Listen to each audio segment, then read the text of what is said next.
മാസത്തിൽ 2.5 മുതൽ 4-5 ലക്ഷം രൂപ വരെ വരുമാനമായി ലഭിച്ചാൽ എങ്ങനെ ഉണ്ടാവും? നിങ്ങൾ ആഗ്രഹിക്കുന്നുണ്ടോ? എങ്കിൽ സുപ്രീം കോടതി ജഡ്ജ് ആയിക്കോ. സുപ്രീം കോടതി ജഡ്ജ് ആയി കഴിഞ്ഞാൽ 2.5, 3, 4 ലക്ഷം രൂപ വരെ നിങ്ങൾക്ക് മാസ വരുമാനമായിട്ട് പ്ലസ് അലവൻസ് ഉൾപ്പെടെ കിട്ടുന്നതാണ്. അപ്പോൾ എങ്ങനെയാണ് സുപ്രീം കോടതി ജഡ്ജ് ആവാൻ പറ്റുന്നത്? എന്തൊക്കെയാണ് അതിന്റെ ക്രൈറ്റീരിയാസ് എന്നുള്ളത് നോക്കാം. ഇന്ത്യൻ ഭരണഘടന ആർട്ടിക്കിൾ 124 ക്ലോസ് 3 അതിന്റെ കൃത്യമായ എക്സ്പ്ലനേഷൻ ഉണ്ട്. ഒരാൾക്ക് സുപ്രീം കോടതി ജഡ്ജ് ആവണമെന്നുണ്ടെങ്കിൽ ഫസ്റ്റ് മാറ്റർ അയാൾ ഇന്ത്യൻ സിറ്റിസൺ ആയിരിക്കുക എന്നുള്ളതാണ്. ഇന്ത്യൻ പൗരനാണെന്നുണ്ടെങ്കിൽ ഒരാൾക്ക് ജഡ്ജ് ആവാൻ സാധിക്കും. രണ്ടാമത്തത് അറ്റ്ലീസ്റ്റ് 10 വർഷമെങ്കിലും ഹൈക്കോടതികളിൽ പ്രാക്ടീസ് ചെയ്ത ഒരു ലോയർ ആയിരിക്കണം. 10 വർഷം ചുരുങ്ങിയത്. ഇനി അതും പറ്റിയില്ല എന്നാണെങ്കിൽ 5 വർഷം ഏതെങ്കിലും ഹൈക്കോടതിയിൽ ജഡ്ജായിട്ട് പ്രിസൈഡ് ചെയ്ത ഒരാളായിരിക്കണം. ഇനി ഇതുമല്ലാതെ ഒരാൾക്കും കൂടെ സുപ്രീം കോടതി ജഡ്ജ് ആവാൻ പറ്റും. അതാരാണ്? ഇന്ത്യൻ പ്രസിഡന്റിന്റെ ഒപ്പീനിയനിൽ ഒരു ജുറിസ്റ്റ് പേഴ്സൺ, അതായത് നിയമത്തിൽ നല്ല അവഗാഹമുള്ള ആള്. അത് LLB ഡിഗ്രി പോലും വേണമെന്നില്ല.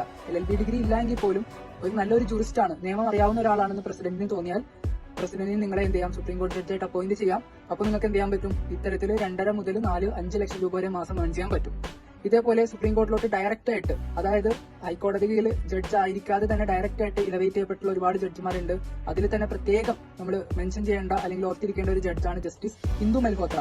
ശബരിമല കേസിലൊക്കെ ഇന്ദു മൽഹോത്ര എന്ന ജഡ്ജിനെ അറിയാത്തവരായിട്ട് ആരുമില്ല. കാരണം ശബരിമല കേസിൽ ഡിസെൻഡിംഗ് ജഡ്ജ്മെന്റ് പറഞ്ഞ ഒരേ ഒരു ജഡ്ജാണ്. 5 പേരിൽ 4 പേരും സ്ത്രീകളെ ശബരിമലയിൽ പ്രവേശിപ്പിക്കണം എന്ന് പറഞ്ഞപ്പോൾ പ്രവേശിപ്പിക്കണ്ട എന്ന ഒരു എതിര് ശബ്ദം ഉയർത്തിയത് ആ ഒരു ബെഞ്ചിലുള്ള ഒരു സ്ത്രീ ശബ്ദമായിരുന്നു. അത് ഇന്ദു മൽഹോത്രയായിരുന്നു.